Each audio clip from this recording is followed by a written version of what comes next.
As an education advocate, I represent the Birmingham Board of Education. And in that space, we proudly call ourselves BCS. That's short for Birmingham City Schools. But it also means believe, create, and succeed.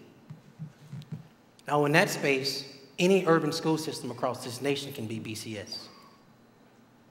Because if we believe in our students, if we create opportunities for our students, then they will succeed. Now, as a board member, I'm a layperson. I am not a professional educator. But in my role, it's important that I support professional educators. And there's two things I need to embrace in supporting them. That is a deep down optimism that they can be successful in engaging our students. And the second thing is that there are more solutions than there are problems in educating our children. Now, what we find in education is we talk about a lack of resources. But I don't believe those lack of resources are limited to human capital, nor do I believe it's limited to finances. I believe the real issue is limited to time. We don't spend enough time with our children. Many of us assume the educational issues related to urban school systems across our nation are only from 8 a.m. to 3 p.m. But a lot of it deals with 3:01 p.m. to 7:59 a.m.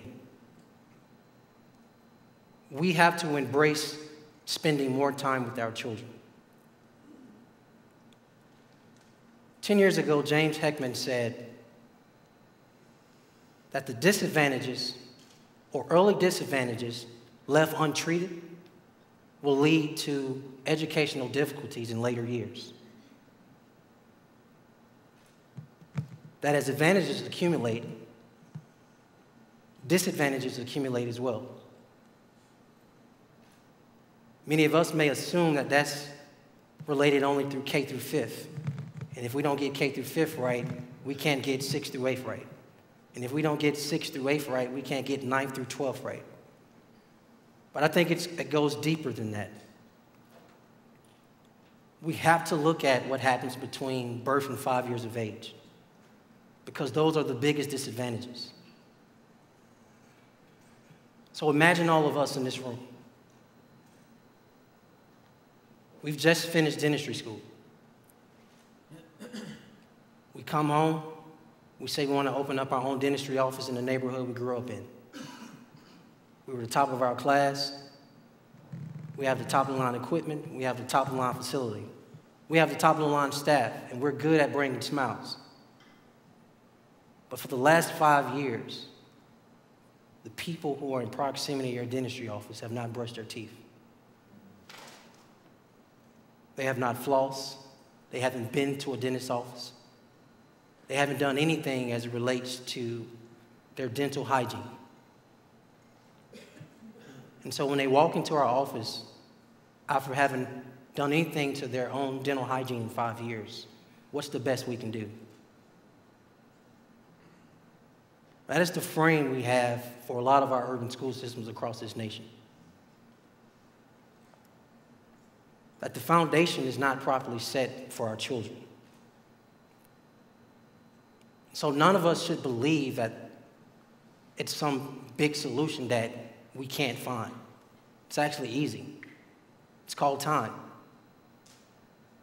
We have to spend more time with our children, and we have to invest early. So imagine,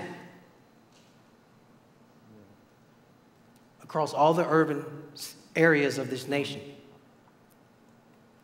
we embrace early childhood learning centers. That we say we want to engage the prenatal stage. We want to engage fathers and mothers after their child is born. We want to engage families prior to their children entering our school systems.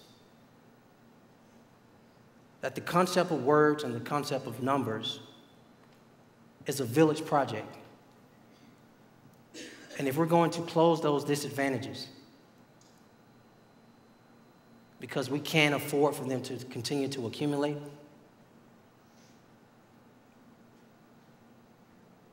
that all of our children can enter our school systems at grade level. But it's important to continue on this notion of investing and spending time, more time with our children.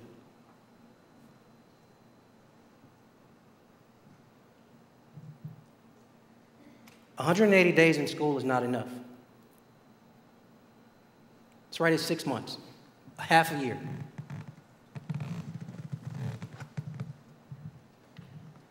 That doesn't necessarily work for us as adults, right? None of us as adults in any of our professions, as a doctor, as a lawyer, as an accountant, and many other professions, would just take 10 weeks off in the summer and then expect to come right back to work and jump right into where we were, or in the case of schools, at a higher grade level. So why do we have that expectation for our children? We have to invest more time with our children. And then as we go up into high school, it's not necessarily less time, it's how time is being spent. Imagine, if we will, that education is not necessarily limited in high school to math, reading, social studies, science, and English. But we want to empower our juniors and seniors to leave high school early every day. Some of us already know of this. And when they actually walk across the high school stage to get their high school diploma, in addition to putting the diploma in their right hand, let's put workforce certification in their left hand, so they can exercise options. If they choose not to go to college or they choose not to go to the military, they can go into the workforce.